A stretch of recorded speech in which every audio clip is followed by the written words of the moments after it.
The morning sun spilled through my kitchen window, warming the oak table where Robert and I used to sip coffee.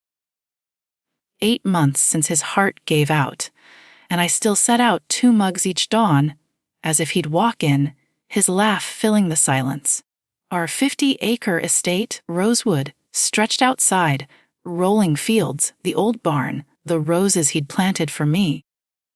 The letter arrived with the noon mail, its cream envelope heavy, sealed with wax that gleamed like a warning. My hands trembled as I broke it open. "Dear Mother," it read, "a family meeting is scheduled this Friday, 3 p.m., at my office to finalize the distribution of Father's estate. Your presence is required to review transfer documents. Regards, Daniel R. Ellis. S. Not love, not your son. Just regards, like I was a stranger. Not the woman who'd bandaged his knees and cheered at his law school graduation." Daniel had changed since Robert's death. His calls grew rare, his visits colder. Once he'd run through these fields, his boyish grin bright as the sun. Now, at 38, he was all sharp suits and sharper ambition, his eyes scanning Rosewood like it was a ledger, not our home. I clutched the letter, its legal jargon. Fiduciary obligations, an asset transfer. Cutting deeper than I expected. This wasn't a meeting. It was a summons. I sat at the table, the coffee cold in Robert's chipped mug, the one with the faded sailboat he'd loved. Rosewood wasn't just land, it was us. The porch where Robert proposed, the orchard where Daniel learned to climb. Its $2 million value meant nothing compared to those memories. Daniel knew that. Or he used to. Why this meeting now? Why the cold words, the wax seal? My chest tightened, betrayal's first sting creeping in. I saw Daniel at 10, his hands sticky with apple juice, promising to keep Rosewood forever. "For you and Dad," he'd said, his voice earnest. But last month, he'd stood in this kitchen, pacing, saying, "Mom, you're 66. This place is too much. Let me handle it." His smile was thin, his eyes avoiding mine. I'd brushed it off, clinging to the son I thought I knew. Now, the letter lay like a blade between us. The phone jolted me from my thoughts, the clock glowing 11:04 p.m., an unknown number. I hesitated, then answered. "Margaret, don't sign anything." A woman's voice said, low and urgent. "I know what Daniel's planning. We need to talk." My pulse raced. "Who are you?" I asked, gripping the phone. "Clara." "Someone who knows Daniel better than you think." "Can we meet tomorrow?" Her words were sharp, practiced, but carried a tremor of truth. "Yes," I said, my voice steadier than I felt. "Come to Rosewood." Clara's call lit a spark in the dark. I didn't know her. But her warning echoed what I'd feared. Daniel wasn't just distant. He was scheming. The letter's weight pressed against my heart. Its words a betrayal I couldn't unsee. But I wasn't the frail widow he thought. Robert taught me to fight for what's mine. His voice still clear in my mind. "Truth is your shield, Margaret."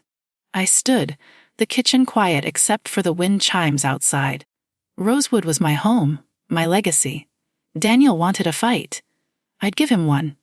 I thought he was my son. I was wrong. Have you ever been blindsided by family? Share below.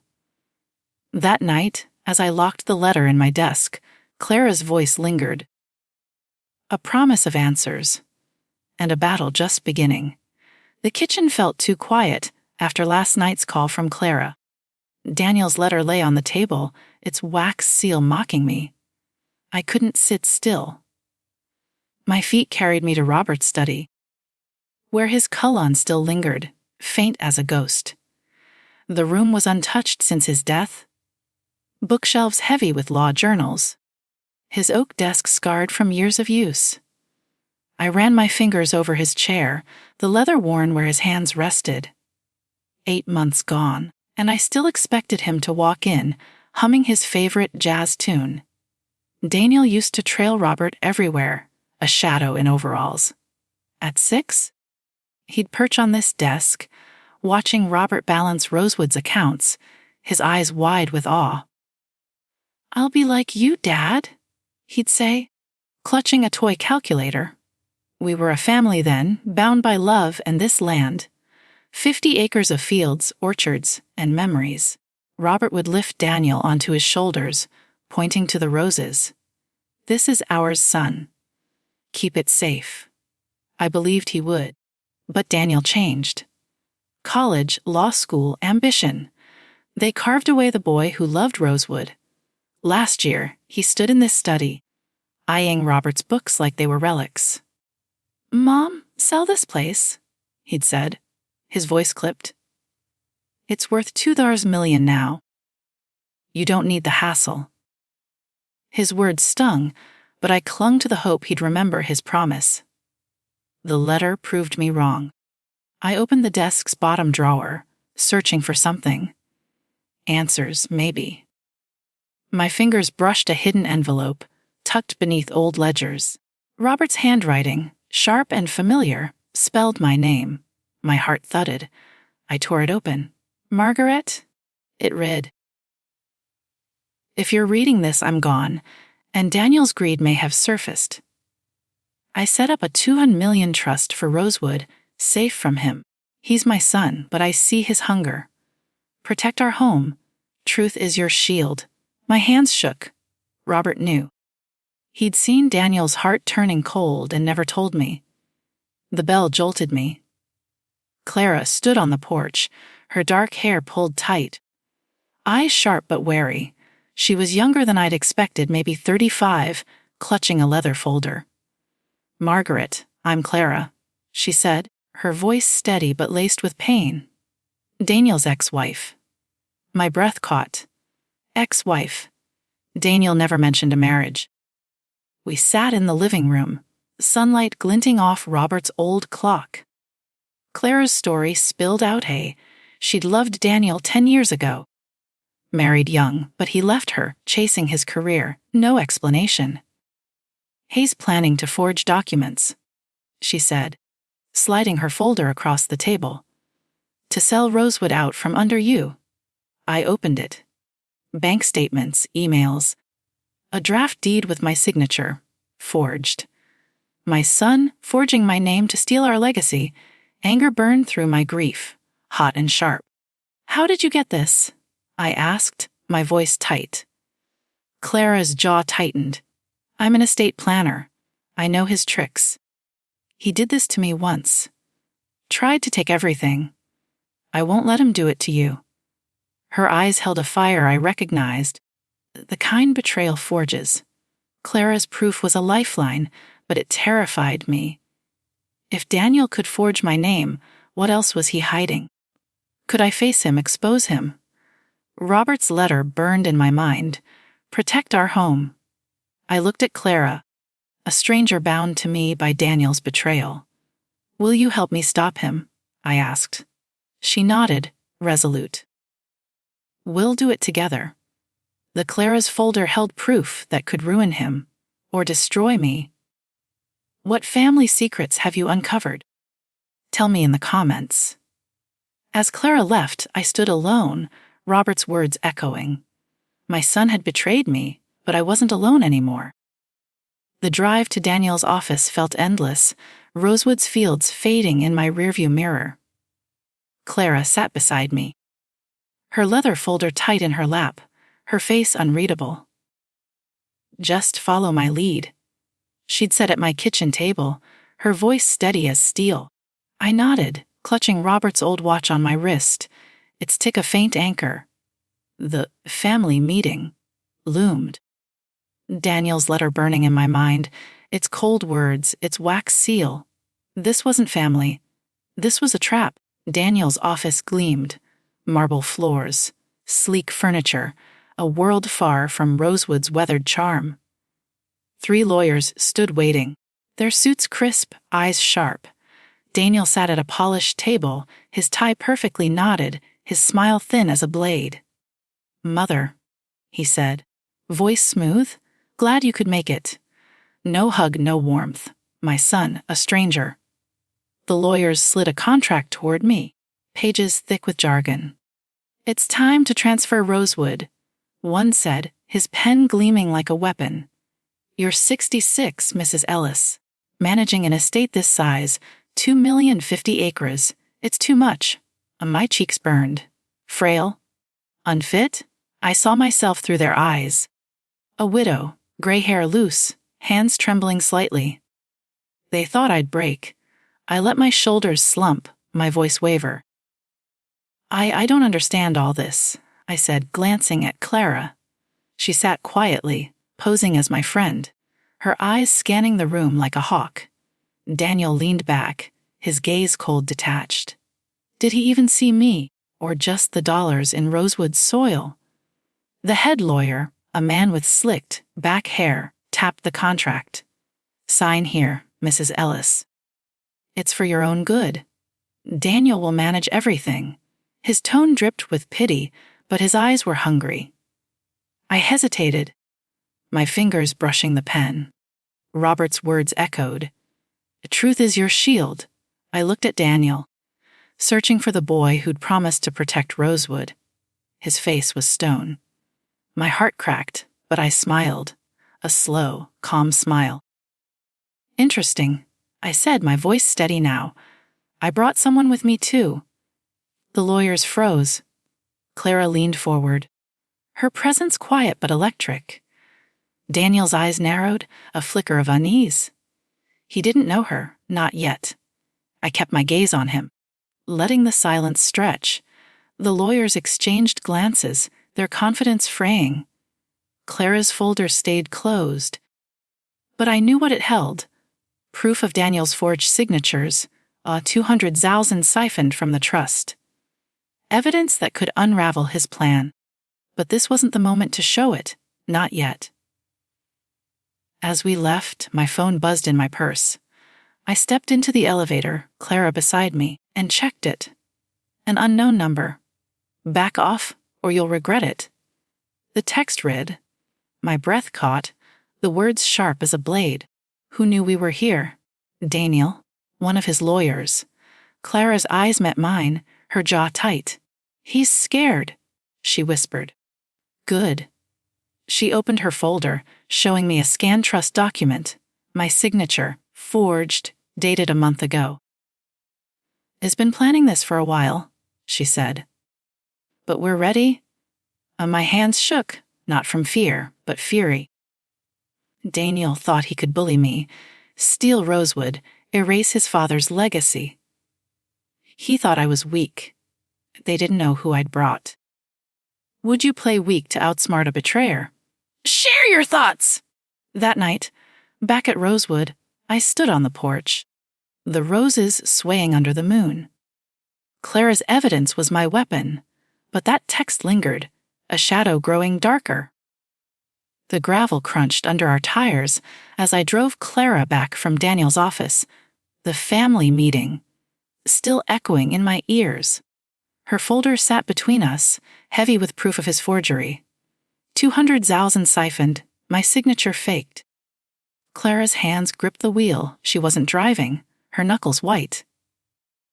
"His worse than I remembered," she said, voice low, edged with old pain.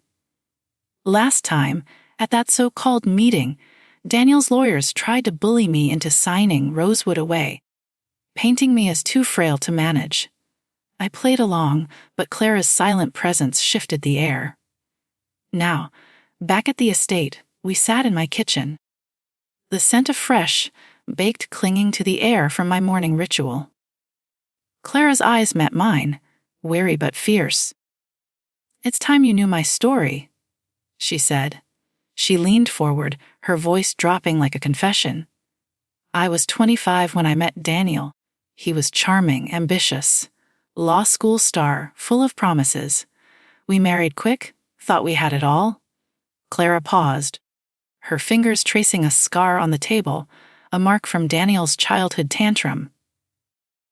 "But when I got pregnant, He changed. "It'll ruin my career," he said, his eyes cold. "He left me, Margaret. Abandoned me and our unborn child." My throat tightened, the weight of her words sinking in. "A son?" I asked, voice soft. Clara shook her head, eyes distant. "A girl?" "We named her Lily. She was perfect, with Daniel's smile and my stubborn streak. But he never saw her. I raised her alone, scraping by as a paralegal, then building my own estate planning practice from nothing." Her voice cracked, just once. "Lily was my world. But she passed at 10, leukemia. Daniel didn't even come to the funeral." Tears welled in my eyes, but I blinked them back. Clara's loss mirrored mine. Daniel's betrayal cutting deep. "I'm sorry," I whispered, reaching for her hand. She squeezed it, her grip steady. "Don't be. It made me strong. And it's why I'm here. I know Daniel's games. He forged your signature, just like he tried with my will after Lily died." She opened her folder, revealing scanned documents. "Has siphoned 200,000 from Robert's trust using fake deeds to sell parcels of Rosewood. But I have copies of the originals and Robert's old legal contacts." Clara pulled out her phone, dialing a number. "Judge Harlan. It's Clara Ellis." "Yes, Margaret's here. We need your help." The judge's voice crackled through, warm but firm. "Robert was a good man. I'll review those documents. Daniel won't touch that estate." Clara hung up, her eyes meeting mine. "Harlan owes Robert a favor. He'll fast track an injunction." My phone buzzed, an unknown number flashing. The text was sharp, commanding, like the addict's note. "Stop digging, or you'll lose everything." My stomach dropped. Who knew we were meeting the judge? Daniel? One of his lawyers? Clara's jaw tightened. "It's him. He's watching." Her words chilled me, but they also steeled my spine. We weren't alone anymore. Clara's story, her loss, bound us like family. Daniel had broken us both, but together we'd fight. Robert's voice echoed. "Truth is your shield." Someone knew our plan. But who was watching? Can you forgive someone who broke your family? Let me know below. That night, in Rosewood's quiet, our alliance became unbreakable. The dining room table was buried under documents, bank statements, emails, Clara's folder of damning evidence. Rosewood's future hung in the balance, its 50 acres and $2 million trust at stake. Clara's pen scratched notes, her eyes sharp as she traced Daniel's fraud, forged signatures on deeds. 200,000 siphoned to hidden accounts. I sat across from her, the trust papers heavy as stone in my hands. My son had built a web of lies to steal our home. But we were ready to tear it down. Clara looked up, her voice calm but fierce. "We've got him, Margaret. These forgeries won't hold in court. Judge Harlan's on our side." I nodded, my fingers brushing Robert's watch. Its faint tick grounding me. His words echoed from his hidden letter. "Truth is your shield." I'd clung to them since that day in his study when I learned Daniel's greed had been no surprise to him. Now, those words were my armor. We drove to meet Robert's old friend, Arthur Grayson, a lawyer with a reputation for cutting through lies. His office smelled of leather and old books, a faint echo of Robert's study. Arthur's gray eyes softened when he saw me. "Margaret." "Robert always said you were tougher than you looked." He reviewed Clara's evidence, his brow furrowing. "The trust is airtight. Robert made sure of it. Daniel's forgeries are sloppy, desperate. I'll testify to that." I exhaled, relief mixing with dread. Arthur's words confirmed at Rosewood was safe, legally. But Daniel's betrayal cut deeper than any contract. I saw him as a boy, running through our orchard, his laughter bright. That boy was gone, replaced by a man who saw our home as a paycheck. "He's my son," I said softly, more to myself. Clara's hand touched mine, her voice gentle. "To stop being your son when he forged your name." My phone buzzed on Arthur's desk, the screen lighting up with another unknown number. My heart sank. The text was sharp, commanding, like the others. "Stop now, or else." Fear prickled my skin, cold and sharp. Who was sending these? Daniel, his lawyers. Someone else, lurking in the shadows. Clara's eyes narrowed. "He's trying to scare us off," she said. "It means we're close." I stared at the text, my pulse racing. Close, yes, but to what? Victory or danger? I thought of Rosewood's roses, their thorns hidden beneath beauty, like Daniel's lies. Clara's evidence was our weapon bank records, showing 200,000 funneled to an offshore account, emails plotting to sell our land. Arthur's testimony would seal it. But that text felt like a blade at my throat. I locked the phone, my jaw tight. "We keep going," I said, my voice steadier than I felt. Clara nodded, her resolve mirroring mine. Back at Rosewood, the house stood quiet, its walls holding decades of memories. Robert's proposal, Daniel's first steps. I wouldn't let him take it. Robert's words rang clear. "Truth is your shield." I ignored the warning. Was it a mistake? What would you risk for justice? Share in the comments. As I stood on the porch, the stars above Rosewood felt distant, cold. The battle was coming, and I wasn't backing down. The courtroom's silence pressed against my ears, heavy as the oak doors behind me. I sat beside Clara, her folder open, its pages a map of Daniel's betrayal. Judge Harlan's eyes, sharp but kind, scanned the room. Rosewood's fate hung here, 50 acres, $2 million, my life with Robert. Daniel sat across the aisle, his suit pristine, his face a mask. His lawyers, the same ones who'd called me frail, shuffled papers, their confidence cracking. Clara stood, her voice steady as steel. "Your Honor." Daniel Ellis forged Margaret's signature to siphon 200,000 from her late husband's trust.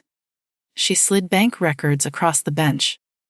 Each page a dagger transfers to an offshore account, emails plotting to sell Rosewood. "Here's the forged deed," she said. Holding up a document, my signature scrawled in unfamiliar ink. The courtroom stirred, whispers rippling like wind through my orchard. Daniel's lead lawyer, the slick-haired one, stammered. "This is unverified." But his voice wavered, sweat beading on his brow. Judge Harlan leaned forward. "Mrs. Ellis, your testimony." My heart pounded, but I rose, Robert's watch ticking on my wrist. "Truth is your shield," he'd written. I faced the room, my voice clear. "Daniel's my son. I trusted him. But he forged my name, stole from his father's trust, tried to take our home." I looked at Daniel, searching for the boy who'd chased fireflies in our fields. His eyes dodged mine, his jaw tight. The courtroom felt like a stage, every gaze on me, but I stood tall. No longer the frail widow they'd mocked. Clara stepped forward again, her eyes blazing. These emails showed Daniel planned to sell Rosewood for $200 million, cutting Margaret out entirely. She projected a screen, his words glowing. "She's old, she won't fight." Gasps echoed. Daniel's lawyers scrambled, their objections weak. "Hearsay," one shouted.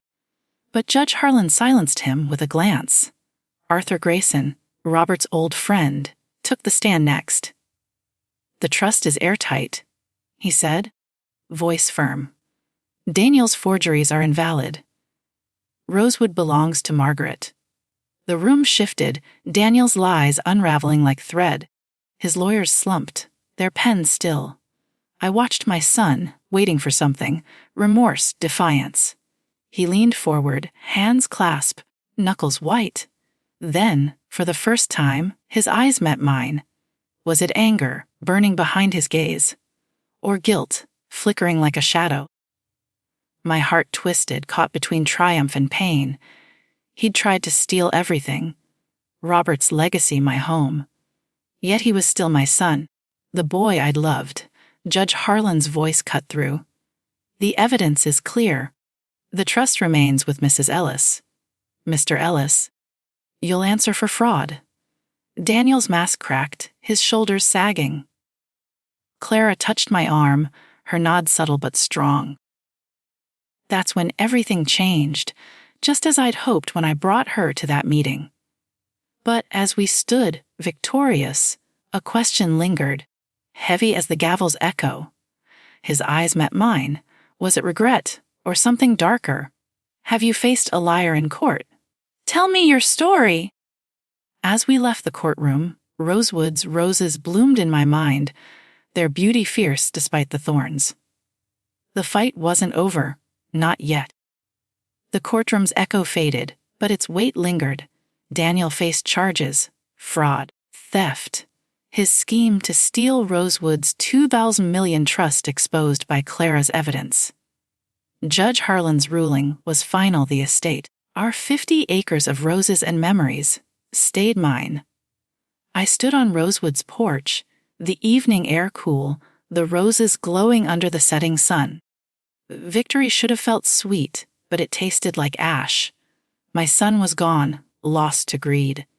I channeled the trust into Rose Haven, a charity for families torn by betrayal, like mine. The paperwork was signed in Robert's study, his old watch ticking on my wrist.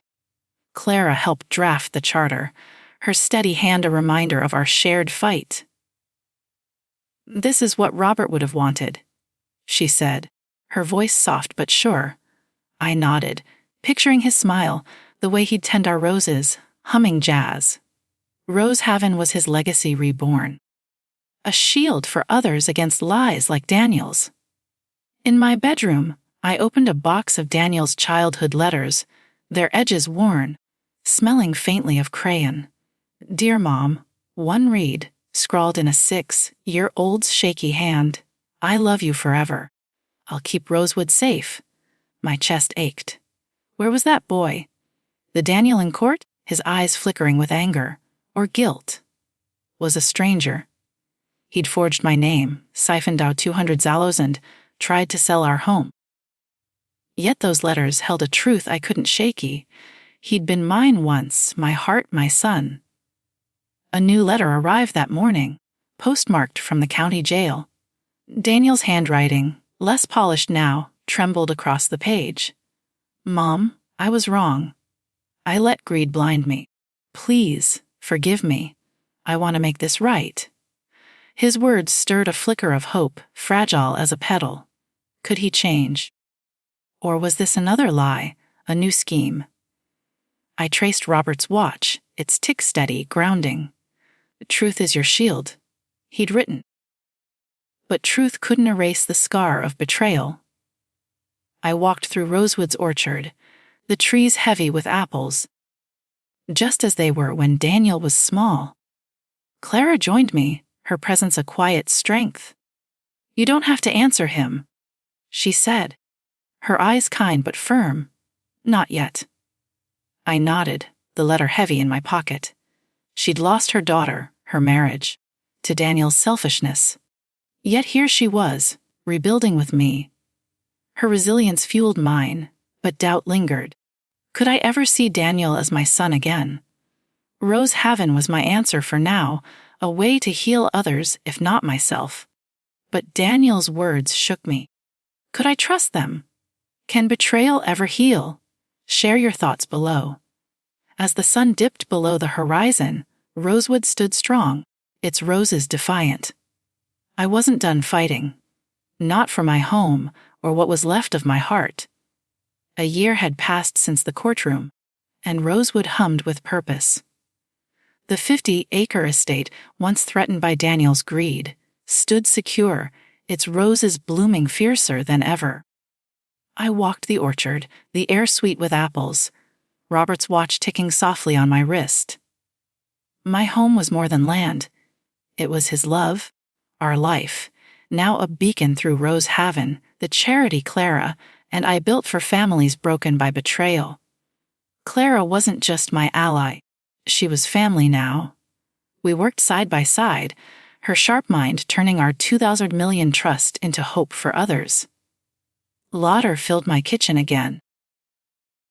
Her voice mingling with the clink of coffee mugs, a sound I thought I'd lost with Robert. Rosehaven's first fundraiser packed the barn. Families sharing stories of lies and redemption. I saw Robert in every smile, his words alive. Truth is your shield. We'd won, but the cost lingered. Daniel's letter sat unanswered in my desk drawer, his plea for forgiveness heavy as stone. Mom?